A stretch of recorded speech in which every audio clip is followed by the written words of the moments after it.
பிரியமானவர்களே, கர்த்தராகிய இயேசு கிறிஸ்துவின் நாமத்தில் உங்களுக்கு என்னுடைய அன்பின் வாழ்த்துக்கள். எல்லாரும் எப்படி இருக்கீங்க? நல்லா இருக்கீங்களா? நான் முதலாவது இன்று தேவ செய்திக்குள்ளாக கடந்து செல்வதற்கு முன்பாக ஒரு பாடலை பாடி தேவனை துதித்து ஆராதித்து அவருடைய நாமத்தை மகிமைப்படுத்திவிட்டு அதற்கு பின்பாக நாம் தேவ செய்திக்குள்ளாக கடந்து செல்லுவோம். பாவங்கள் போக்கவே சாபங்கள் நீக்கவே பூலோகம் வந்தாரையா, மனிதனை மீட்கவே பரலோகம் சேர்க்கவே சிலுவையை சுமந்தாரையா. பாவங்கள் போக்கவே சாபங்கள் நீக்கவே பூலோகம் வந்தாரையா, மனிதனை மீட்கவே பரலோகம் சேர்க்கவே சிலுவையை சுமந்தாரையா. கண்ணீரை துடைத்தாரையா, சந்தோஷம் தந்தாரையா.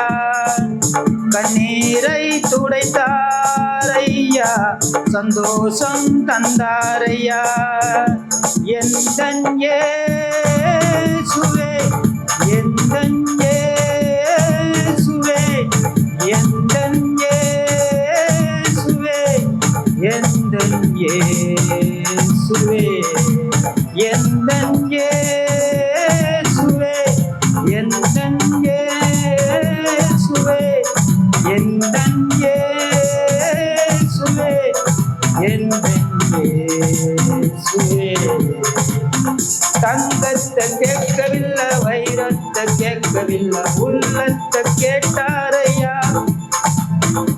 ஆசிய கேட்கவில்லை, அந்தஸ்த கேட்கவில்லை, உள்ளத்தை கேட்டாரையா. தங்கத்தை கேட்கவில்லை, வைரத்தை கேட்கவில்லை, உள்ளத்தை கேட்டாரையா. ஆசிய கேட்கவில்லை, அந்தஸ்த கேட்கவில்லை, உள்ளத்தை கேட்டாரையா. நான் தேடி போகவில்லை, என்ன தேடி வந்தாரையா. நான் தேடி போகவில்லை, என்ன தேடி வந்தாரையா. எந்தன் இயேசுவே, எந்தன் இயேசுவே, எந்தன் இயேசுவே, எந்தன் இயேசுவே, எந்தன் இயேசுவே, எந்தன் இயேசுவே, எந்தன் இயேசுவே, எந்தன் இயேசுவே. தாய் உன்னை மறந்தாலும் தந்தை உன்னை வெறுத்தாலும் அவர் உன்னை வெறுக்க மாட்டார். தாய் உன்னை மறந்தாலும் தந்தை உன்னை வெறுத்தாலும் அவர் உன்னை வெறுக்க மாட்டார். நண்பர் உன்னை மறந்தாலும் உற்றார் உன்னை வெறுத்தாலும் அவர் உன்னை வெறுக்க மாட்டார். நண்பன் உன்னை மறந்தாலும் உற்றார் உன்னை வெறுத்தாலும் அவர் உன்னை வெறுக்க மாட்டார். கரம் பிடித்து நடத்திடுவார், கண்மலை மேல் நிறுத்திடுவார். கரம் பிடித்து நடத்திடுவார், கண்மலை மேல் நிறுத்திடுவார். எந்தன் இயேசுவே, எந்தன் இயேசுவே,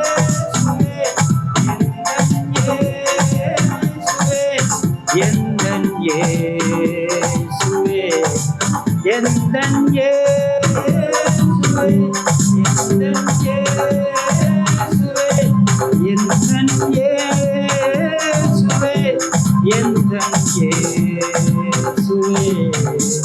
பாவங்கள் போக்கவே சாபங்கள் நீக்கவே பூலோகம் வந்தாரையா, மனிதனை மீட்கவே பரலோகம் சேர்க்கவே சிலுவையை சுமந்தாரையா. கண்ணீரை துடைத்தாரையா, சந்தோஷம் தந்தாரையா. கண்ணீரை துடைத்தாரையா, சந்தோஷம் தந்தாரையா. எந்தன் இயேசுவே, எந்தன் இயேசுவே, எந்தன் இயேசுவே, எந்தன் இயேசுவே,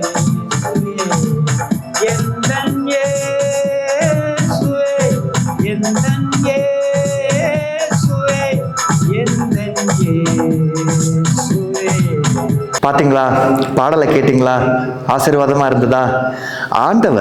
ஆண்டவராக இயேசு கிறிஸ்து நம்முடைய பாவங்களையும் சாபங்களையும் நீக்கி நமக்கு அதிலிருந்து விடுதலையை கொடுக்கிறதுக்காகவே அவர் இந்த பூமியிலே அவதரித்தார். நமக்காகவே அவர் அடக்கம் பண்ணப்பட்டார். நமக்காகவே அவர் உயிர் தெழுந்தார். அவர் தங்கத்தையோ வைரத்தையோ வெள்ளியவோ நீங்கள் எவ்வளோ பணம் கொடுப்பீங்க, இதை கொடு நான் உனக்கு செய்கிறேன், இதை நீ கொடுத்தீங்கன்னா நான் உனக்கு இதை பண்ணுவேன் அப்படின்னு கேட்பவர் அல்ல. அவர் உங்களுடைய உள்ளத்தை மாத்திரம்தான் கேட்குறாரு, வேற எதையும் கேட்கல. உங்களுடைய உள்ளத்தை நீங்கள் இயேசுவிற்கு திறந்து கொடுத்தால் அவரால் என்னென்ன அற்புதங்கள் செய்ய முடியும், உங்கள் வாழ்க்கையை எப்படியெல்லாம் மாற்ற முடியும் என்பதை உங்கள் கண் முன்பாக உங்களுக்கு நிரூபித்து காட்டுவார். இன்றைக்கி நாம் ஒரு தேவ செய்திக்குள்ளாய் கடந்து செல்ல போகிறோம். இது உங்களுக்கு ரொம்ப பிரயோஜனமான ஒன்றாக இருக்கும். ஆண்டவர் என்னிடம் பேச சொல்லி உங்களிடம் சொல்ல சொன்ன ஒரு தேவ செய்தியோடு இன்று நான் உங்களுக்கு முன்பாக வந்திருக்கிறேன். அதனால எல்லாரும் உங்களுடைய வேத புஸ்தகத்தை எடுத்துக்கொள்ளுங்க. ஏனென்று சொன்னா, இந்த உலகத்துல இருக்கிற எல்லோருமே, நீங்கள் நான் எல்லோருமே ஏதோ ஒரு காரியத்திற்காக அலைகிறவர்களாய் சுற்றி சுற்றி திரிகிறவர்களாய் இருக்கிறோம். நம்ம குடும்ப காரியங்களுக்காக, நம்ம எதிர்கால வாழ்க்கைக்காக அலைந்து கொண்டே இருக்கிறோம். சிலருடைய வேலையெல்லாம் பார்த்தீங்கன்னா வச்சுக்கோங்களேன், நாடு நாடாய் அலைவார்கள், ஊராய் கடந்து செல்வார்கள். எனக்கு ஒரு விடிவு காலம் இல்லையா அப்படின்னு நாடோடி வாழ்க்கை இருக்கும். பெரிய அரசாங்க உத்தியோகம் இருக்கும், ஆனால் இங்கே டிரான்ஸ்ஃபர், அங்கே டிரான்ஸ்ஃபர்னு சொல்லி தன்னுடைய பிள்ளைகளுடைய வாழ்க்கைக்காக, பொருளாதாரங்களுக்காக அலைந்து திரிகிறவர்களாக இருப்பாங்க. இது ஒரு விதமான ஒரு அலைச்சல். சிலர் பார்த்திங்கன்னா ஒரே இடத்துல உட்கார்ந்துருப்பாங்க, ஆனால் அவர்களுடைய சிந்தையும் எண்ணமும் நிறைய இடங்களில் அலைந்து கொண்டே இருக்கும். இதை பண்ணலாமா, இதை செய்யலாமா, இது சரியாக இருக்குமா, எனக்கு இன்னும் திருமணம் நடக்கலையே, இது சரியாக இருக்குமா, இந்த படிப்பு சரியாக இருக்குமா, வேலையில் இவ்வளோ தான் சம்பளம் இருக்குது, அப்போ இந்த வேலையை நான் செய்தால் இது சரியாக இருக்குமா அப்படின்னு சொல்லி எதை செய்வதென்று தெரியாமல் அவங்களுடைய சிந்தனைக்குள்ளாகவே அவங்க அலைந்து கொண்டே இருப்பாங்க. ரெண்டு விதமான அலைச்சல் உண்டு. நம்மளுடைய சரீர பிரகாரமான அலைச்சல் உண்டு. அலைந்து விட்டு வேலை செய்து விட்டு களைத்து போய் வீட்டுக்கு வருவாங்க. அது சரீர பிரகாரமான ஒரு அலைச்சல். ஆனால் சிந்தைக்குள்ளே, உங்களுடைய இருதயத்திற்குள்ளே, உங்கள் இருதயம் இப்போது நான் இந்த இருக்கையில் அமர்ந்திருக்கிற மாதிரி ஒரே இடத்துல அமர்ந்திருக்குதா? யோசிச்சு பாருங்கள். கொஞ்சம் உங்களை நீங்களே கேள்வி கேளுங்க. உங்களுடைய இருதயத்தை நீங்களே எடை போட்டு பார்க்க வேண்டிய நேரம் இது. இந்த வசனங்களுக்குள்ளாக நம்ம கடந்து செல்வதற்கு முன்னால் இந்த கேள்வியை நான் உங்களிடம் கேட்டுவிட்டு செல்ல ஆசைப்படுகிறேன்.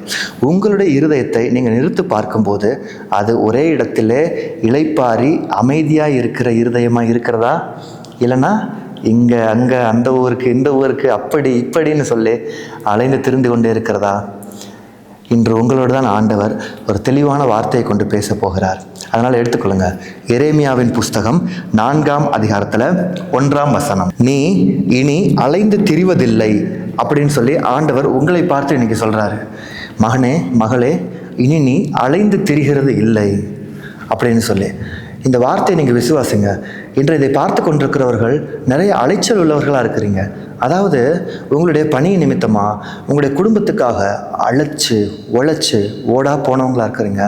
சிலர் உங்களுடைய மனங்களுக்குள்ளேயே அலைச்சல், இதை செய்யலாமா, அதை செய்யலாமா, இதுவா பிரதர், எனக்கு ஒரே குழப்பமாக இருக்குது, என்னுடைய சிந்தனைகளை என்னுடைய தலைக்கு மேலே எவ்வளவோ கேள்விகள் இருக்குது, என்னால் எதை தொடுறது, எதை விடுறது, எதை எடுக்கிறதுன்னு தெரியல பிரதர், நான் அலைஞ்சிக்கிட்டே இருக்கேனே, எனக்கு சரியான ஒரு இளைப்பாறுதல் இல்லையே, ஒரு இடத்துல என்னால் உட்கார முடியலையே பிரதர், ஒரு இடத்துல என்னால் செட்டில் ஆக முடியலையே, என் குடும்பத்தை நிலைநிறுத்த முடியலையே, இப்படி நடந்துட்டா என் குடும்பம் ஒரே இடத்துல கட்டப்பட்டுடுமே, என் வாழ்க்கை அடுத்த படிகளுக்கு போயிடுமே, ஆனால் நான் அலைஞ்சிக்கிட்டே இருக்கிறேனே, எல்லாருக்குமே எல்லாமே சரியாக நடக்கிற மாதிரியே இருக்குங்க பிரதர், ஆனால் எனக்கு மட்டும் எதுவும் சரியாக நடக்க மாட்டேங்குது, சின்ன சின்ன காரியங்களுக்கு கூட நான் அலைந்து கொண்டே இருக்கிறவனா இருக்கிறேனே. சிலருக்கு அவங்களுடைய வயதுக்கு ஏற்ற காரியங்கள் அந்தந்த வயதில் சரியாக நடக்கிறது உண்டு, ஆனால் எனக்கு அப்படி இல்லையே பிரதர், சரியான வயது ஆனால் திருமணம் இல்லை, வேலைக்கான வயது ஆனால் நினைத்த வேலை இல்லை, வேலைக்கான படிப்பு தான் இருக்குது ஆனால் படிப்புக்கேற்ற வேலை இல்லை, நான் அலைந்து கொண்டே இருக்கிறேன் பிரதர், எனக்கு ஒரு இளைப்பாறுதல் இல்லை, அமைதி இல்லை அப்படின்னு சொல்லி இன்று இந்த காணொலியை பார்த்து கொண்டிருக்கிறவங்களோடு ஆண்டவர் சொல்கிற வார்த்தை, இனி நீ அலைந்து திரிகிறது இல்லை அப்படின்னு சொல்லி ஆண்டவர் ஒரு அருமையான வாக்குத்தத்தோட உங்கள் மனதை அமைதிப்படுத்தக்கூடிய, உங்களை ஆறுதல் படுத்தக்கூடிய, உங்கள் கண்ணீரை துடைக்கக்கூடிய ஒரு வார்த்தையோடு உங்களிடம் என்று பேசியிருக்கிறார். ஆனால் இந்த காரியங்களில் நாம் அலைந்து திரியாமல் இருக்கணும் அப்படின்னு சொன்னால் சில காரியங்களை நாம் செய்ய வேண்டும் என்று ஆண்டவர் பிரியப்படுகிறார். இதே எரேமியாவின் புஸ்தகத்தில் 4ஆம் அதிகாரம் இப்போ வாசிக்கப்பட்ட வசனம் 1ஆம் வசனம், இதனுடைய முன்பகுதியை நம்ம கொஞ்சம் படிக்கலாங்களா? நீ உன் அருவருப்புகளை என் பார்வை நின்று அகற்றிவிட்டால் நீ இனி அலைந்து திரிவது இல்லை அப்படின்னு சொல்லி ஆண்டவர் நம்மளை பார்த்து இன்னைக்கு சொல்றாரு.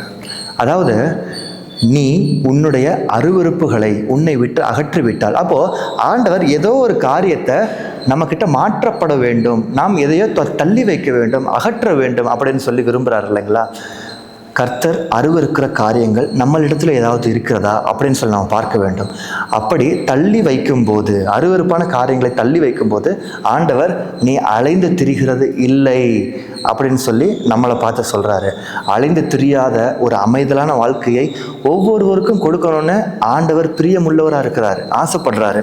ஏன்னா என் பிள்ளை இப்படி அலைஞ்சு திரியுத, என் பையன் இப்படி ஓடிக்கிட்டு இருக்கிறானே, நான் சொல்ல வர்றேன் என் சொல்ல கேட்க மாட்டேங்கிறானே, என் பொண்ணு இப்படி வாழ்க்கையில் அலைஞ்சு தெரிஞ்சுக்கிட்டு இருக்க, வரன் தேடி இப்படியெல்லாம் அலையுத அப்படின்னு சொல்லி ஆண்டவர் உங்களை பார்த்து துக்கப்படுகிறார். அவர் எதிர்பார்க்குற ஒரு காரியம் என்னன்னா, நம்மளிடத்துல நாம் அலைந்து திரியாமல் இருப்பதற்கு சில அருவருப்புகளை நாம் நம்மளிடத்திலிருந்து நீக்க வேண்டும் அப்படின்னு சொல்லி ஆண்டவர் விரும்புகிறார். இன்றைய நாளில் ஆண்டவருக்கு பிடிக்காத, ஆண்டவர் வெறுக்கிற சில அருவருப்புகளை நாம் இந்த தேவ செய்தியின் மூலமாக பார்க்கவிருக்கிறோம். அதனால் தொடர்ந்து நீங்கள் இந்த காணொலியில் இணைந்திருங்க. இன்னொரு வேத வசனத்தை நாம் படிக்கலாம். ஆண்டவர் அருவருக்கிற காரியம் என்ன அப்படிங்கிறத யாத்திராகமத்தில் 20ஆம் அதிகாரத்தில் 4ஆம் வசனம் நம்ம வாசிக்கலாம். மேலே வானத்திலும் கீழே பூமியிலும் பூமியின் கீழ் தண்ணீரிலும் உண்டாயிருக்கிறவைகளுக்கு ஒப்பான ஒரு சொரூபத்தையாகிலும் யாதொரு விக்கிரகத்தையாகிலும் நீ உனக்கு உண்டாக்க வேண்டாம் அப்படின்னு சொல்லி ஆண்டவர் சொல்கிறார். பார்த்தீங்களா? அதாவது வானத்துக்கு மேலே இருக்கிறது, இந்த பூமியில் இருக்கிற பிராணிகள், பூமியின் கீழே தண்ணீரில் இருக்கிற நீர்வாழ் உயிரினங்கள், இதற்கு ஒப்பான சொரூபம், ஓவியம், வரைபடம், சிலைகள், இந்த மாதிரி காரியங்களை நாம் விக்கிரகங்களை வழிபடக்கூடாது அப்படின்னு சொல்லி ஆண்டவர் நம்மளை பார்த்து சொல்கிறார். அதெல்லாம் நம்ம உண்டாக்கக்கூடாது, இதை நமக்கென்று நாம் உண்டாக்கி கொள்ளக்கூடாது அப்படின்னு சொல்லி ஆண்டவர் நம்மளை பார்த்து சொல்கிறார் இல்லைங்களா? இப்போது இதை ஆண்டவர் அருவருக்கிறாரா அப்படின்னு கேட்டால் அவர் அருவருக்கிறார்.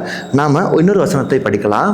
உபாகமத்தில் 27ஆம் அதிகாரத்தில் 15ஆம் வசனம் நம்ம வாசிப்போங்களா? பாருங்கள், இந்த வசனத்தோட ஆரம்பமே எப்படி வருதுன்னு சொன்னால், கர்த்தருக்கு அருவருப்பான காரியமாகிய தொழிலாளிகளுடைய கைவேலையால் செய்யப்பட்டதும் வார்ப்பிக்கப்பட்டதுமான யாதொரு விக்கிரகத்தை உண்டு பண்ணி ஒளிப்பிடத்திலே வைக்கிறவன் சபிக்கப்பட்டவன் என்பார்களாக. அதற்கு ஜனங்கள் எல்லாரும் பிரதியுத்தரமாக ஆமேன் என்று சொல்ல கடவர்கள் அப்படின்னு சொல்லி. பார்த்தீங்களா? கர்த்தருக்கு அருவருப்பான காரியம் அது விக்கிரகங்களை உண்டு பண்ணி கொள்ளுதல். ஒரு விக்கிரகத்தை நமக்கே நாம் உண்டு பண்ணி கொள்ளுதல் அருவருப்பான காரியம் அப்படின்னு சொல்லி வேதத்தில் ஆண்டவர் தெளிவாக சொல்லியிருக்கிறார். ஆனால் விக்கிரகம் அப்படிங்கிறதுல நாம் கொஞ்சம் நிதானித்து தியானிக்க வேண்டிய காரியங்கள் இருக்கிறது. விக்கிரகம்னா என்ன பிரதர் அப்படின்னா, நமக்காக நாம் உருவாக்கி கொள்வது, நாம் எதற்கு முன்னிலை கொடுக்கிறோம், நம் வாழ்க்கையில் நம்ம எதற்கு முக்கியத்துவம் கொடுக்கிறோம், நம்மை படைத்த நம்முடைய தேவனாகிய கர்த்தரை தாண்டி நாம் வேறு எந்தெந்த காரியங்களுக்கு முக்கியத்துவம் கொடுக்கிறோமோ அவைகள் எல்லாமே நம்முடைய வாழ்க்கையில் விக்கிரகங்களாகி விடுகிறது. மனைவி கர்த்தரை விட்டு கணவனை தன்னுடைய வாழ்க்கையில முன்னிலைப்படுத்துவார் என்று சொன்னால் கணவன் மனைவிக்கு விக்கிரகமாகிறார்.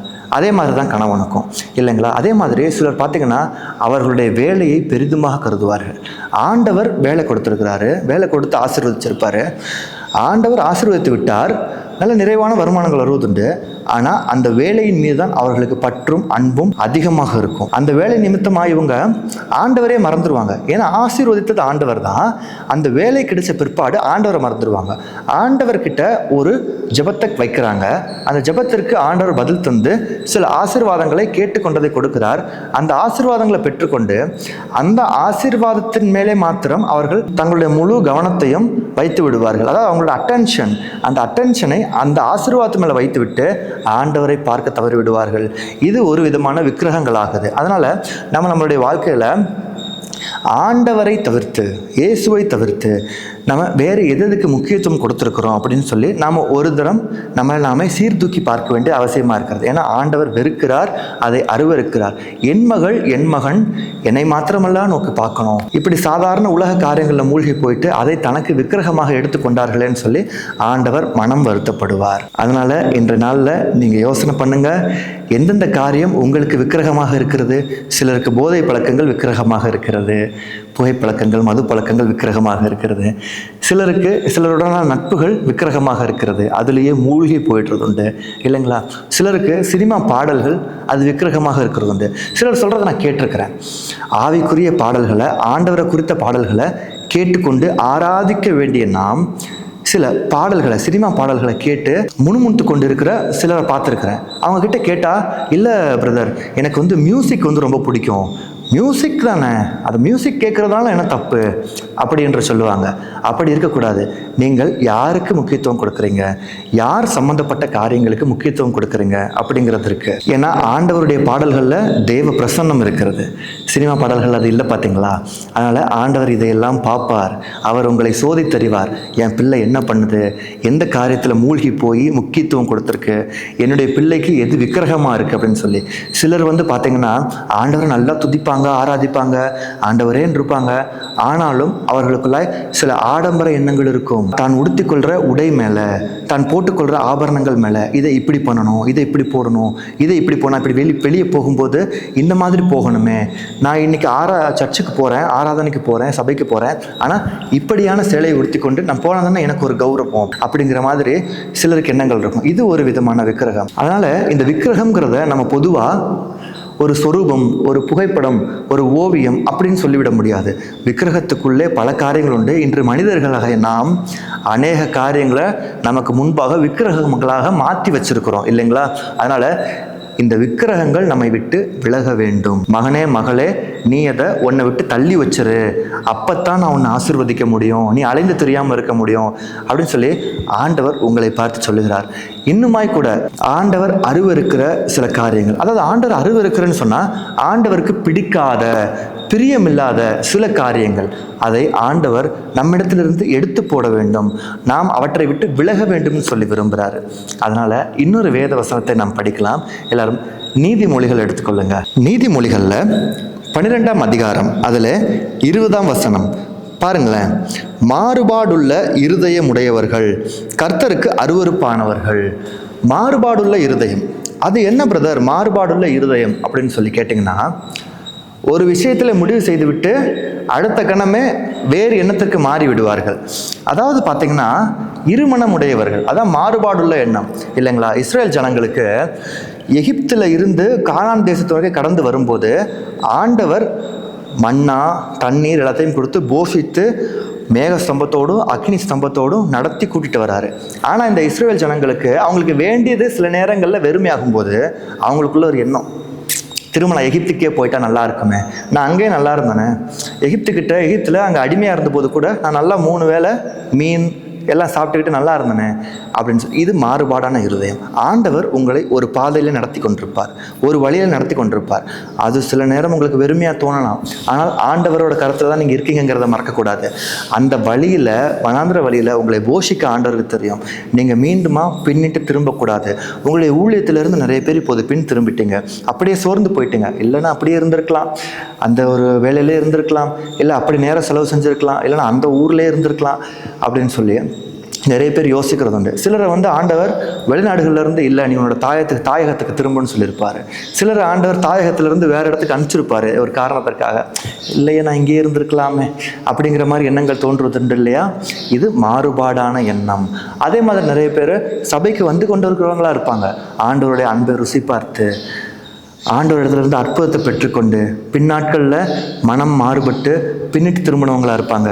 அப்படியாக நீங்கள் இருக்கக்கூடாதுன்னு சொல்லி ஆண்டவர் விரும்புகிறாரு. இந்த காரியங்களை ஆண்டவர் அருவருக்கிறார். அதனால் ஆண்டவர் அருவருக்கிறாருன்னு சொன்னால் அந்த அருவருக்கிறது அப்படிங்கிறது ஆண்டவருக்கு பிரியமில்லாதது. என் பிள்ளை இப்படி எனக்கு பிரியமில்லாத காரியத்தை செய்யுதே அப்படின்னு சொல்லி ஆண்டவர் துக்கப்படுவார். அதனால் இந்த காரியங்களை நம்ம கொஞ்சம் சீர்தூக்கி பார்த்துக்கொள்ள வேண்டியது அவசியம். மீண்டுமாக நம்ம இன்னொரு வேத வசனத்தை படிக்க போகிறோம். கர்த்தர் அருவருக்கிற இன்னொரு காரியமும் உண்டு. நீதிமொழிகள் புஸ்தகத்தில் 15ஆம் அதிகாரம் 15ஆம் அதிகாரத்தில் 8வது வசனம் பார்த்தீங்களா? துன்மார்க்கருடைய பலி கர்த்தருக்கு அருவருப்பானது அப்படின்னு. அடுத்த மீதி பாதையை நம்ம படிக்கலாம். செம்மையானவர்களின் ஜெபமோ அவருக்கு பிரியம், துன்மார்க்கருடைய பலி கர்த்தருக்கு அருவருப்பானது அப்படின்னு சொன்னால், நீங்கள் பார்த்தீங்கன்னா நிறைய பேர் ஆராதிப்பாங்க, துதிப்பாங்க, ஏற்கனவே சொன்ன மாதிரி நல்லா ஆண்டவரே ஆண்டவரே ஆண்டவரேன்னு இருப்பாங்க. தொடர்ந்து சர்ச்சுக்கு போகிறவங்களா இருப்பாங்க. வேதத்தை கரைச்சி குடித்து கூட வைத்திருப்பாங்க. அந்த மாதிரியான நபர்கள்லாம் உண்டு. ஆனால் அவங்களுடைய ஆவிக்குரிய வாழ்க்கை நல்லா இருக்கும். உலகத்திற்குரிய வாழ்க்கை சொந்த பந்தத்துக்குள்ளேயே சண்டை போட்டிருப்பாங்க, குடும்பத்துக்குள்ளேயே பிரிவுகள் இருக்கும். இந்த மாதிரியான காரியங்கள் இருக்கு இல்லையா? ஆவிக்குரிய வாழ்க்கை எப்படி இருக்கிறதோ உலகத்திற்குரிய வாழ்க்கையிலையும் நாம் அதே போல ஆண்டவரின் வசனத்தை கை கொண்டு நடக்கிறவர்களாக இருக்க வேண்டும்.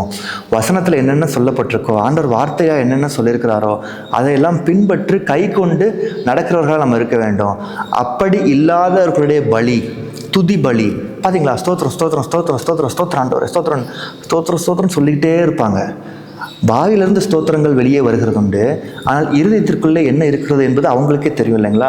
ஆனால் வெளியிருந்து பார்க்குற நம்முடைய கண்களுக்கு அது தெரியாவிட்டாலும் ஆராய்ந்து அறிகிற ஆண்டவர் நம்மளுடைய இருதயத்துக்குள்ளே என்ன இருக்குங்கிறத அறிவார். அதனால தான் சொல்கிறார் பார்த்தீங்களா, துன்மார்க்கருடைய பலி.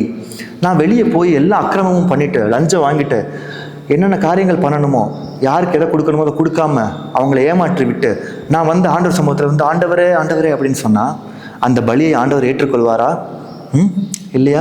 நான் என்னோட சொந்த சகோதரனுக்கோ சகோதரிக்கோ துரோகத்தை பண்ணிவிட்டு நான் நேராக ஆண்டவரத்தில் வந்து ஆண்டவரே என் பாவத்தை மன்னிங்கப்பா அப்படின்னு சொன்னா அந்த ஜெபத்தை ஆண்டவர் ஏற்றுக்கொள்வாரா? இல்லைங்களா? அதனால தான் ஆண்டவர் சொல்லுகிறார், துன்மார்க்கருடைய பலி. நீ துன்மார்க்கமான காரியங்களை செய்துவிட்டு என்னிடத்துல வந்து ஆண்டவரே ஆண்டவரே ஆண்டவரே என்னுடைய தேவையை சந்திங்க ஆண்டவரே, எனக்கு இதை கொடுங்க ஆண்டவரே, எனக்கு இது வேணும் ஆண்டவரே அப்படின்னு சொல்லி கொண்டிருந்தால் ஆண்டவர் எப்படி நம்மளை ஆசீர்வதிக்க முடியும்? நாம் நம்மளுடைய தேவைகளுக்காக மாத்திரம் ஆண்டவரை பயன்படுத்தி கொள்கிறோமா? இதை நாம் ஒரு முறையாக ஆராய்ந்து பார்க்க வேண்டும். சிலர் ஆண்டவரை ஒரு ஏடிஎம் மெஷினாக மட்டும் பார்க்கறது உண்டு. ஆண்டவர் இடத்துல போனால் ஆண்டவர் ஆசீர்வதிப்பார், கிருபை கொடுப்பார். கிருபையாக வந்து இந்த காரியத்திலேருந்து என்னை மன்னிச்சிருவார். எனக்கு இது வந்து தகுதி இல்லை தான், இது எனக்கு கிடைக்காதான், ஆனால் கிருபையாக எனக்கு கொடுத்துருவார். நான் போய் ஆண்டவர்கிட்ட உட்காந்து ஆண்டவரே ஆண்டவரே அப்படின்னு சொல்லி நான் ஆண்டவர்கிட்ட ஒப்புரவாயிட்டா மட்டும் போதும் அப்படின்னு சொல்லி நினைத்து கொண்டு இருக்கக்கூடாது இல்லைங்களா? அதனால் நாம் துன்மார்க்கமான காரியத்தை வெளியே செய்துவிட்டு வந்து ஆண்டவரிடத்தில் ஏறெடுக்கப்படுகிற இந்த துதி பலிகள் ஆண்டவருக்கு பிரியமில்லாதது. அதை கர்த்தர் அருவருக்கிறார். உங்கள் மேலே வைத்த பாசத்து நிமித்தமாக, உங்களை நேசித்தது நிமித்தமாக ஆண்டவர் உங்களுக்கு சில நன்மைகளை செய்யலாம். ஆனால் உண்மையிலே ஆண்டவர் என் மீது பிரியமாக தான் இருக்கிறாராங்கிறத ஒரு முறை நீங்கள் நினைத்து பார்க்கணும். ஒருவருக்கு நம் மீது பிரியம் இல்லை, ஆனால் அவர்களிடத்திலிருந்து வருகிற ஆசீர்வாதம் மட்டும் நமக்கு வேணும் அப்படின்னு சொன்னால் அது எவ்வளவு பெரிய தவறான ஒரு காரியம் இல்லைங்களா? ஆண்டவர் பிரியப்படும்படியாக நாம் நடந்து கொண்டு அவரிடத்துல நாம் பார்க்கும்போது கேட்கும்போது நம்ம கேட்காமையே நமக்கு ஆசீர்வாதங்களை தர அவர் வல்லவராக இருக்கிறார், உண்மையுள்ளவராக இருக்கிறார் இல்லைங்களா? அதனால நம்முடைய துதி பலி எப்படியாக இருக்கிறது அப்படிங்கிறத மீண்டுமாய் ஒரு முறை நாம் சீர்தூக்கி பார்க்க வேண்டும். அது ஆண்டவருக்கு அருவருப்பானதாக இருக்குதா? நான் இங்கே துதித்து விட்டு வெளியே போய் தவறான காரியங்களை செய்கிறேனா, பொறாமைப்படுகிறேனா, இல்லை பொய் உதடுகள் எனக்கு இருக்கிறதா? ஏன்னா ஆண்டவர் பொய் உதடுகளையும் கூட அருவருக்கிறவராக இருக்கிறார். இதே நீதிமொழிகளில் தான் அதையும் குறிப்பிடப்பட்டிருக்கிறது. நீதிமொழிகள் 12:22 பாருங்களேன், பொய் உதடுகள் கர்த்தருக்கு அருவருப்பானது அப்படின்னு சொல்லி. இந்த மாதிரியான காரியங்கள்லாம் நான் வெளியே செய்துவிட்டு என்னுடைய அறைக்கு வந்து அறைக்கதை பூட்டி கொண்டு ஆண்டவரே அப்படின்னு சொன்னால், ஜப ஆலயத்துக்கு ஞாயிற்றுக்கிழமை வந்துட்டு ஆராதிச்சுட்டு ஆசீர்வாதங்களை பெற்றுக்கொள்ள வேண்டும் அப்படின்னு சொன்னால் இல்லைங்களா? ஒரு விஷயத்தை நம்ம தெரிந்து கொள்ள வேண்டும். துன்மார்க்கமான காரியத்தை செய்துவிட்டு வருகிற துன்மார்க்கருடைய பலி கர்த்தருக்கு பிடிக்காது. நீங்க என்னதான் ஜெபித்து வசனங்களை வைத்து ஜெபித்தாலும் துன்மார்க்கமாக செய்துவிட்டு வந்து அந்த பலியை செலுத்தும் போது அந்த வசனங்களின் ஆசீர்வாதங்களும் உங்களுக்கு பலிக்காது. அதனால ஆண்டவர் நோக்கி சுத்த இருதயத்தோட நாம் ஜெபிக்க கற்றுக்கொள்ள வேண்டும். இதை ஆண்டவர் நம்மிடத்தில் விரும்புகிறார். நாம் அலைந்து திரிகிறதற்கான காரணங்களும் கூட இது ஒன்று. இப்போ நம்ம இன்னொரு வேத வசனத்தை படிக்க போகிறோம். நீங்கள் அதே நீதிமொழிகளில் 16ஆம் அதிகாரம் எடுத்துக்கொள்ளுங்க. 16ஆம் அதிகாரத்தில் 5ஆம் வசனம், மனமேட்டிமையுள்ளவன் எவனும் கர்த்தருக்கு அருவருப்பானவன். பார்த்தீங்களா? மனமேட்டிமையுள்ளவன் எவனும் கர்த்தருக்கு அருவருப்பானவன். நம்ம எந்த காரியத்தில் மனமேட்டிமையாக இருக்கிறோம் அப்படிங்கிறத நம்ம பார்க்க வேண்டியது இருக்குது. முன்னாடி நமக்கு சில பெருமைகள், சில எண்ணங்கள் இருந்திருக்கும். அதையெல்லாம் நம்ம அப்போ விட்டுருப்போம். அதான் எப்படின்னா, பார்த்தீங்களா நான் இப்படி இருக்கேன், பார்த்தீங்களா என்னுடைய குடும்பம் இப்படி இருக்கிறது அப்படின்னு சொல்லி இந்த மாதிரியான பெருமைகள் இருந்திருக்கும். ஆண்டவருக்குள்ளாக வந்த பிற்பாடு அந்த மாதிரியான உலகத்தரமான பெருமைகளை நாம் விட்டுருப்போம். ஆனால் இப்போ ஒரு மனமேட்டிமை புதுசாக வந்திருக்கும் பார்த்தீங்களா, அது என்னன்னா ஆவிக்குரிய மனமேட்டிமை, ஆவிக்குரிய பெருமை. இது நான் உங்களுக்கு தெளிவாக எடுத்து சொல்ல வேண்டும் என்று சொன்னால், நம்ம முன்பு உலகத்தாராக இருந்தபோது நம்மிடத்தில் இருக்கிற செல்வங்களை குறித்து, நம்மிடத்தில் இருக்கிற பலத்தை குறித்து, நம்முடைய ஆரோக்கியத்தை குறித்து, இல்லை வீட்டை குறித்து, வாகனத்தை குறித்து, பொருளை குறித்து பெருமைப்பட்டிருப்போம். பார்த்தீங்கன்னா நான் நல்லா இருக்கேன், எனக்கு ஒன்றும் இல்லை, நான் உழைக்கிறேன், நான் இப்படி இருக்கேன், பார்த்தீங்களா நல்லா இருக்கேன். நான் ஏழையாக இருந்தாலும் கூட நான் உழைச்சி நான் சம்பாதிச்சு நான் நல்லா இருக்கேன், நான் நல்லா இருக்கேன், நீ எதுக்கு என்ன கேட்குற அப்படின்னு சொல்லலாம் சிலர் பேசுகிறது வந்து பார்த்தீங்களா. அது ஒரு விதமான பெருமை, ஒரு விதமான அது மேட்டிமை தான், இல்லைங்களா. இது வந்து உலகத்தரமான மேட்டிமைகள். சிலருக்கு அவங்களோட பதவிகளை குறித்து ஒரு மேட்டிமை இருக்கும், அதிகாரத்தை குறித்து ஒரு மேட்டிமை இருக்கும், இல்லைன்னா அவங்களுடைய பொசிஷன், திடீர்னு அவங்களுக்கு ஒரு பிளஸ்ஸிங், ஒரு ஆசீர்வாதம் கிடைக்கும். இந்த போஸ்டிங்லேருந்து அந்த போஸ்டிங்க்கு போவாங்க, திடீர்னு ஒரு பெருமை வந்துடும். இல்லை சில குடும்பத்தை பார்த்துருப்பீங்க, கொஞ்சம் ஏழ்மையாக தான் இருப்பாங்க, ஏழ்மையாக இருந்தபோது கூட ரொம்ப அருமையாக இருந்திருப்பாங்க, ரொம்ப எளிமையாக இருந்திருப்பாங்க. அவங்களோட குடும்பத்தில் ஒரு முன்னேற்றம் நடந்திருக்கும், ஒரு ஒரு ஒரு பிஸ்னஸ் காரியங்கள் வாய்க்கப்பட்டிருக்கும், ஒரு முன்னேற்றம் நடந்திருக்கும். அதன் நிமித்தமாக அவங்க திடீர்னு பார்த்திங்கன்னா பெருமையாயிடுவாங்க. இதெல்லாம் நம்ம பார்த்துருக்கோம். நம்முடைய அக்கம் பக்கத்தில், நம்முடைய சொந்த பந்தங்களில் இந்த மாதிரி காரியங்கள் வந்து நடக்கிறது உண்டு. இப்போது இந்த மாதிரியான பெருமையான காரியங்கள்லேருந்து ரட்சிக்கப்பட்ட பிள்ளைகளாகிய தேவ ஜனங்கள் விடுபட்டு வெளியே வந்திருப்போம். ஆனால் இப்போ ஒன்று புதுசாக முளைச்சி வருது பார்த்தீங்களா, ஆவிக்குரிய பெருமை. சபையை குறித்து ஒரு பெருமை. சிலர் சொல்லுவாங்க, எங்களுடைய சபை பெரிய சபை, எங்களுடைய சபையில் இவ்வளோ ஆத்துமாக்கள் வர்றாங்க, எங்களுடைய சபையில் இப்படிலாம் இருக்குது பார்த்தீங்கன்னா, அதில் ஒரு பெருமை. சபைகளுக்குள்ளாக ஒரு பெருமை, ஒரு மனமேட்டிமை, மனதிற்குள்ளாக எழும்புகிற ஒரு மேட்டிமை. அது மாத்திரம் இல்லை, சிலருக்கு நான் பாருங்கள் நான் எப்படி ஜெபிக்கிறேன் அப்படின்னு சொல்லி ஒரு பெருமை. சிலருக்கு அவங்க ஜெபிப்பாங்க, ஜெபிக்கிற காரியங்களில் ஆண்டவர் அற்புதம் செய்கிறார். இல்லைங்களா, நம்ம ஜெபிக்கிறோம், அந்த ஜெபத்தில் ஆண்டவர் மகிமைப்பட வேண்டும் என்பதற்காக ஆண்டவர் அற்புதம் செய்கிறார். அந்த இடத்துல நமக்கு மனமேட்டிமை என்ன இருக்குது?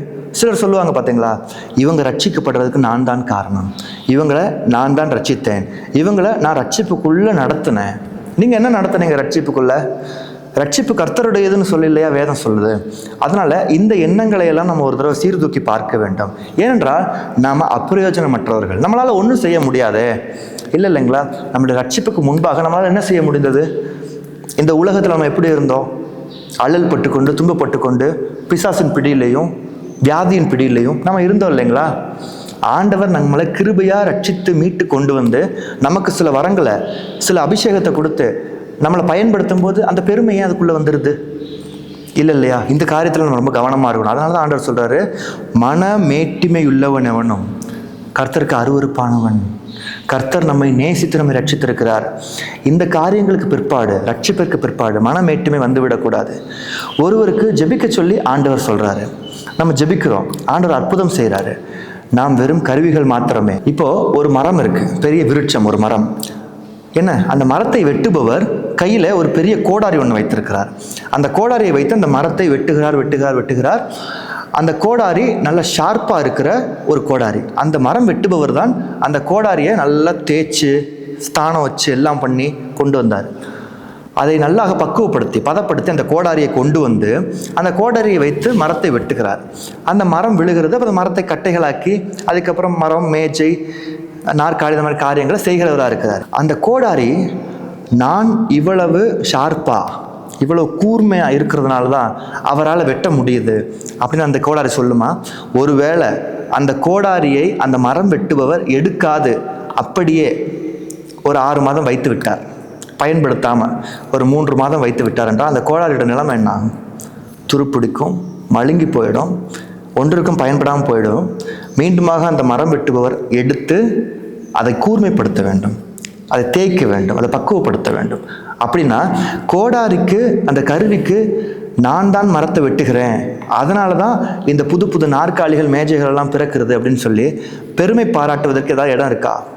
மனமேட்டுமை ஆகிறதற்கு ஏதாவது அந்த கோடாரிக்கு ஏதாவது தகுதி இருக்கிறதா அப்படின்னு சொல்லி இந்த நேரத்தில் நான் உங்களையும் என்னையும் கேட்க விரும்புகிறேன். அதனால் ஆண்டவர் கரத்தில் பயன்படுகிற ஒரு கருவி நாம்.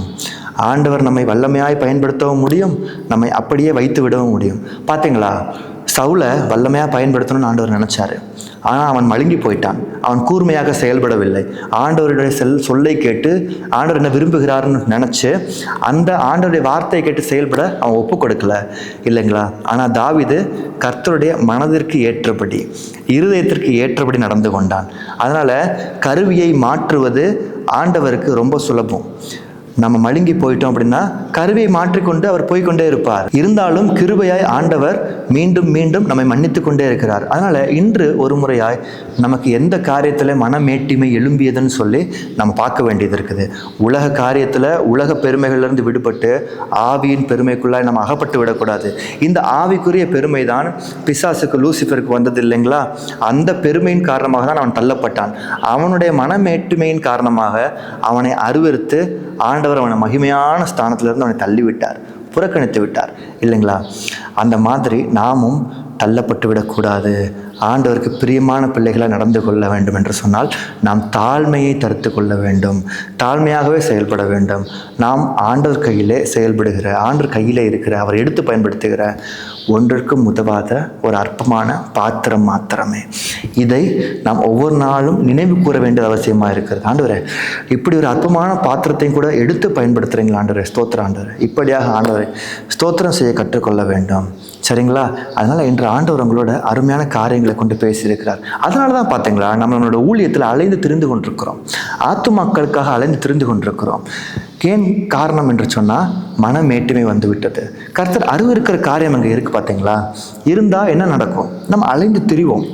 அப்போ அலைந்து திரியாமல் இருக்கணும்னு சொன்னால் கர்த்தர் அருவருக்கிற காரியங்கள், அந்த வசனத்தை நான் மீண்டுமே ஒரு முறை படிக்கலாம். எரேமியாவின் புஸ்தகம் 4ஆம் அதிகாரம் 1ஆம் வசனம். இந்த வசனத்தை படித்துவிட்டு நான் உங்களுக்காக ஜெபிக்க விரும்புகிறேன். எல்லாரும் அதனால் எரேமியாவின் புஸ்தகம் 4ஆம் அதிகாரம் 1ஆம் வசனத்தை எடுத்துக்கொள்ளுங்க. நீ உன் அருவருப்புகளை என் பார்வை நின்று அகற்றி விட்டால். பார்த்தீங்களா? இப்போ நம்ம பார்த்த இவ்வளவு காரியங்களும் கர்த்தர் அருவருக்கிற காரியங்கள். இதை நம்ம என்ன செய்ய வேண்டும் என்று சொன்னால் கர்த்தருடைய பார்வையிலிருந்து நாம் அகற்றுகிறவர்களாக இருக்க வேண்டும். அகற்றி வச்சுட்டோம்னு சொன்னால் நாம் அலைந்து திரிகிறது இல்லை. அதான் ஆண்டவர் சொல்கிறார் பார்த்தீங்களா? நீ உன் அருவருப்புகளை என் பார்வை நின்று அகற்றி விட்டால் நீ இனி அலைந்து திரிவது இல்லை அப்படின்னு ஆண்டவர் நம்மளை பார்த்து சொல்கிறார். அப்போது நம்ம அலைந்து திரிவதற்கான காரணம் என்னன்னு சொன்னால் ஏதோ கர்த்தர் அருவருக்கிற காரியம் நம்ம இடத்துல இருக்குது அப்படிங்கிறத பார்த்து நம்ம நிதானித்து இன்று ஆண்டவரே அதை மன்னித்து அதை நான் விலக்கி வைக்க எனக்கு உதவி செய்யுங்கப்பான்னு சொல்லி தான் நம்ம ஜெபிக்கணும். சரிங்களா? அதனால் மீண்டுமாய் ஒரு முறை ஆண்டவர் சமூகத்தில் நீங்கள் ஒப்புரவாக வேண்டியது ரொம்ப அவசியமாக இருக்குது. இனி வரும் நாட்களில் உங்கள் ஊழியத்தில் ஒரு விருத்தியை நீங்கள் பார்க்க போகிறீங்க. அதே மாதிரி ஒரு செழிப்பு, வாழ்க்கையில் ஒரு மாற்றம், ஒரு நிலையான இடம், நிலையான வாசஸ்தலம், அலைந்து தெரியாத ஒரு வாழ்க்கை. அதாவது பார்த்திங்கன்னா இந்த ஆகாயத்து பறவைகள் இறைக்காக ஆங்காங்கே அலைந்து திரிவதுண்டு இல்லைங்களா? அப்படி அலைந்து திரிகிற ஆகாயத்து பறவைகளுக்கு ஆண்டவர் போஷிக்கிறார், ஆகாரத்தை கொடுக்கிறார், தண்ணீரை கொடுக்கிறார். அப்படியான ஆண்டவர் நம்மை அலைந்து திரியாமல் ஒரே இடத்துல, சமாதானமான இடத்துல, நிலையான ஒரு இடத்துல, நிலையான ஒரு வேலையில், நிலையான ஒரு வாழ்க்கையில், நிலையான ஒரு திருமண பந்தத்தில் நம்மளை வைத்திருக்க ஆண்டவர் விரும்புகிறார். ஒரு நிலையான ஊழியம், அந்த ஊழியத்தை யாராலும் அசைக்க முடியாது. அப்படி நம்ம அலைந்து திரியாதபடிக்கு நம்மளை ஆசீர்வதிக்க ஆண்டவர் விரும்புகிறார். இன்றைய நாளில் நாம் எல்லாரும் கண்களை மூடி ஜெபிக்க போகிறோம். உங்களுடைய அலைச்சல்களை அவர் எண்ணி இருக்கிறார். அதனால தான் இன்னைக்கு உங்களோடு இந்த மாதிரியான வார்த்தைகளை கொண்டு, இப்படியான வார்த்தைகளை கொண்டு ஆண்டவர் உங்களிடத்தில் திட்டமும் தெளிவுமாய் பேசியிருக்கிறார். நீங்கள் அலையக்கூடாது, அலைந்து திரியக்கூடாது என்பதற்காக. அதனால் நாம் எல்லாரும் முழங்கால் படியிடுவோம். நீங்கள் இருக்கிற இடத்துலையே முழங்கால் படியிட்டு கொள்ளுங்க. அருகாமையில் இருக்கிறவருடைய கரங்களை நீங்கள் கோர்த்து கொள்ளுங்க. நம்ம ஜெபிக்கலாம். இயேசுவே உமக்கு ஸ்தோத்திரம். நன்றி தகப்பனே, நன்றி தகப்பனே. நாங்கள் அலைந்து திரிகிறதை விரும்பாத எங்களுடைய ஆண்டவர் இன்று நீர் எங்களோடு திட்டமும் தெளிவுமாய் பேசியதற்காக ஸ்தோத்திரம். இன்றைய நாளில் எங்களுடைய அருவருப்புகளை ஒதுக்கி வைக்க, தள்ளி வைக்க நாங்கள் விரும்புகிறோம் ஆண்டவரே. மனமேட்டிமைகள் ஆண்டவரே நீர் மன்னியும் மன்னியும் மன்னியும். உமக்கு விரோதமாக நாங்கள் முறுமுறுத்த காரியங்கள், உமது செவிப்பட நாங்கள் முறுமுறுத்த காரியங்கள், உமது சமூகத்திற்கு வெளியே நாங்கள் செய்துவிட்டு வந்த துன்மார்க்க காரியங்கள் செய்துவிட்டு உமதுக்கு முன்பாக வந்து நின்று ஆண்டவர் உம்மை நோக்கி துதித்திருக்கிறோம், உம்மை நோக்கி ஆண்டவரை ஜெபித்திருக்கிறோம். இந்த அருவருப்பான காரியங்களை எல்லாம் நீர் விலக்கி வையும். பொய் உதடுகளை நீர் வெறுக்கிறீர் அல்லவோ. உமக்கு முன்பாக நாங்கள் ஜெபித்து விட்டு பாடிவிட்டு பாவமிட்டு நாங்கள் புறம் கூறி இருக்கிறோமே, பொய் பேசி இருக்கிறோமே, இந்த காரியங்களை எல்லாம் நீர் மன்னியும் ஆண்டவரே. இந்த காரணத்தினால்தான் நாங்கள் அலைந்து திரிகிறோம் என்பதை நீர் இன்று எங்களுக்கு போதித்தீர் தகப்பனே, இன்று எங்களுக்கு போதித்தீர். இனி நாங்கள் அலைந்து தெரியாதபடிக்கு எங்களுடைய அருவருப்புகளை ஒதுக்கி வைக்கிறோம். ஆமென் ஆண்டவரே. மேட்டிமைகளை ஒதுக்கி வைக்கிறோம். இதற்கு நாங்கள் இனி உடன்பட மாட்டோம் என ஒப்புக் கொடுக்கிறோம். துன்மார்க்கமான பலிகளை உமது சமூகத்தில் நாங்கள் செலுத்தி இருக்கிறோம் ஆண்டவரே. அவைகளை எல்லாம் மன்னியும், எங்கள் பாவங்களை மன்னியும். மீண்டுமாய் ஒரு முறை உமது ரத்தத்தினாலே எங்களை கழுவி அருளும். மாறுபாடான இருதயத்தோடு உங்களை நாங்கள் தரிசித்திருக்கிறோம் ஆண்டவரே. உங்கள் சமூகத்திற்கு வந்துவிட்டு நாங்கள் புறம்பே சென்றிருக்கிறோம். எங்களுடைய பாவங்களை, அக்கிரமங்களை, மீறுதல்களை நீர் இன்று மன்னிக்கிறதற்காக ஸ்தோத்திரம். எங்களுக்காகவே நீர் சிலுவை ஏறினீர், எங்களுக்காகவே நீர் அடிக்கப்பட்டீர், நொறுக்கப்பட்டீர், ரத்தம் சிந்தப்பட்டீர். உங்களுடைய பாதத்திலிருந்து, உங்களுடைய சரீரத்திலிருந்து அன்று சிந்தப்பட்ட ரத்தங்கள் எல்லாம் எங்களை மன்னிப்பதற்காக சிந்தப்பட்டதற்காக ஸ்தோத்திரம். ஆனால் இந்த ரத்தத்தை ஆண்டவரை நாங்கள் உதாசீனப்படுத்தாமல், ஆண்டவரே இதை வீணாக பயன்படுத்தாமல் இன்று ஒப்புரவாகிறோம். ஒரு விசை மாத்திரம் நீர் எங்களை மன்னிப்பீராக என்று ஜெபித்துக் கொண்டிருக்கிற ஒவ்வொரு பிள்ளைகளின் கண்ணீரையும் நீர் காண்கிறீர் தகப்பனே. ஆமென். அன்றைய அலைச்சல்களை நீர் அறிந்திருக்கிறீர், நீர் எண்ணி இருக்கிறீர். அவைகள் உம்முடைய துருத்தில் இருக்கிறது, பிள்ளைகளின் கண்ணீர் உம்முடைய துருத்தில் இருக்கிறது. நீர் அலைந்து தெரியாத வண்ணமாய் மகளே நீ உன்னுடைய அருவருப்புகளை விட்டு திரும்பு என்று சொல்லி நீர் இன்றைய நாளே பேசுகிறீர். நாங்கள் ஒப்புக் கொடுக்கிறோம், ஒரு மனமாய் ஒப்புக் கொடுக்கிறோம். கேளுங்க ஏசப்பா, சொல்லுங்க ஆண்டவரே மன்னித்து விடுங்க, என்னை மன்னித்து விடுங்க, என்னுடைய அருவருப்புகளை மன்னித்து விடுங்க. உமக்கு விரோதமாக நான் முறுமுறுத்த காரியங்களை நீர் மன்னித்து விடுகிறதுக்காக ஸ்தோத்திரம். இதனால் ஆண்டவரே எங்கள் குடும்பத்தில் வந்த துன்பங்கள், துயரங்கள் எல்லாவற்றையும் நான் கண்டிருக்கிறேன், அனுபவித்து விட்டேன். இனி ஆண்டவரே நான் அப்படியாக செய்ய மாட்டேன் என்பதை, உமக்கு பிரியமான காரியத்தை மாத்திரமே செய்வேன் என்பதை உமக்கு முன்பாக இன்று என் வாயின் வார்த்தைகளினாலே நான் அறிக்கையிடுகிறேன். ஆமென் ஆண்டவரே. என்னை நீர் இன்னும் பயன்படுத்தும். நீர் பயன்படுத்துகிற கருவியாக இருக்க நான் ஒப்புக் கொடுக்கிறேன். கேட்கிற ஒவ்வொரு பிள்ளைகளையும் நீர் இப்பொழுது வல்லமையாய் பயன்படுத்த போகிறதற்காக ஸ்தோத்திரம். பார்த்து கொண்டிருக்கிற ஒவ்வொரு இல்லங்களிலும் ஆவியானவரை நீர் இப்பொழுது வல்லமையாய் இறங்கி கொண்டிருக்கிறதற்காக நான் துதிக்கிறேன். எல்லா மேட்டிமையான காரியங்களையும், அருவருப்புகளையும் ஆவியானவர் இறங்கி நீர் இப்போது அப்புறப்படுத்துகிறீர். நுகத்தடிகள் முறிகிறது, கட்டுகள் உடைகிறது. ஆமென் ஆண்டவரே. பெரிய பெரிய காரியங்களை நீர் செய்து கொண்டிருக்கிறீர். ஆமென். அலைச்சல்களால் ஏற்பட்ட தரித்திரங்கள் மாறுகிறது, கடன்கள் மாறுகிறது, பிள்ளைகளின் தரித்திரங்களை நீர் மாற்றி போடுகிறீர். இன்றைய நாளில் உம்மை நோக்கி கூப்பிடுகிற பிள்ளைகளுக்கு கர்ப்பத்தின் கனிகள் உண்டாகிறது ஆண்டவரே. நிலையான ஒரு வாசஸ்தலம் உண்டாகிறது. நீர் பெரிய காரியங்களை செய்யுங்க. திருமண காரியங்கள் நடந்தேறட்டும். திருமண வரன்கள் தட்டி போகிறது ஆண்டவரே. பிள்ளைகள் கண் கலங்குகிறார்களே, அவைகள் எல்லாம் நடக்கட்டும், கைகூடி வரட்டும். இன்பமான காரியங்களை, இன்பமான செய்திகளை செவிகள் கேட்கும்படியாக நீர் வரும் நாட்களில் செய்ய போவதற்காக ஸ்தோத்திரம் ஆண்டவரே. வாடகை வீட்டிலிருந்து மாறி செல்ல விரும்புகிறார்கள், நிலையான வாசஸ்தலத்தை எதிர்பார்க்கிறார்கள். அன்று அலைந்து திரிகிற குடும்பங்களை நீர் பார்க்கிறீர் அல்லவோ. உம்முடைய ஜனம் நிலையான வாசஸ்தலத்திலே வாசம் செய்யும் தகப்பனே. நீர் இன்றைய நாளில் அநேகருக்கு நிலையான வாசஸ்தலத்தை கொடுக்கவிருக்கிறீர்.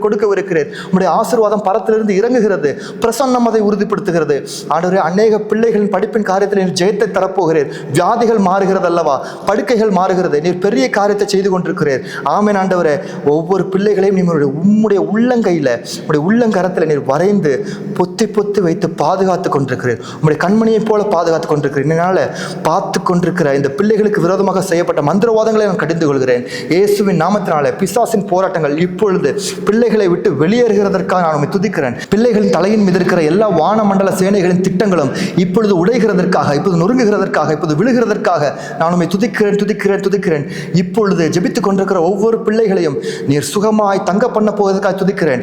அநேக பிள்ளைகளின் ஊழியங்களை நீர் வளரச் செய்ய போகிறீர் ஆண்டவரே. எல்லைகளை விஸ்தாரப்படுத்த போகிறீர். உம்மை நோக்கி உம்மை மாத்திரம் பார்த்து, இயேசு எனக்கு நன்மையான காரியங்களை செய்வார், நன்மையை செய்வார், நல்லதை செய்வார், எனக்கு இயேசு இருக்கிறார்னு சொல்லி ஜனங்கள் முன்பாக உம்மை அறிக்கை செய்த ஒவ்வொரு பிள்ளைகளையும் நீர் உயர்த்தி வைத்து பெயரை பெருமைப்படுத்தி அழகு பார்க்க போகிறதுக்காக நான் துதிக்கிறேன். உம்முடைய பணியை செய்கிற எல்லா ஊழியர்களையும் ஆண்டவருடைய கரத்தில் இன்றைய நாளிலே நான் ஒப்புக் கொடுக்கிறேன்.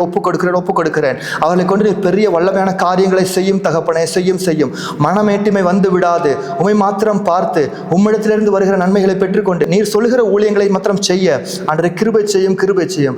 இன்று மனம் இறங்கியதற்காக ஸ்தோத்திரம். எங்கள் தேசத்தின் மீது உம்முடைய கிருபையுள்ள கரம், தயவுள்ள கரம் இருக்கிறதற்காக நான் நன்றி செலுத்துகிறேன். இந்த தேசத்தின் மீது உம்முடைய ரத்தத்தை தெளிக்கிறோம். ஒரு மனமாக இந்த தேசத்தின் மீது ரத்தத்தை தெளிக்கிறோம். எல்லோருக்கும் ரட்சிப்பு உண்டாகட்டும், எழுப்புதல் விரைவாக நிகழட்டும் ஆண்டவரே. பெரிய காரியங்களை செய்யுங்க.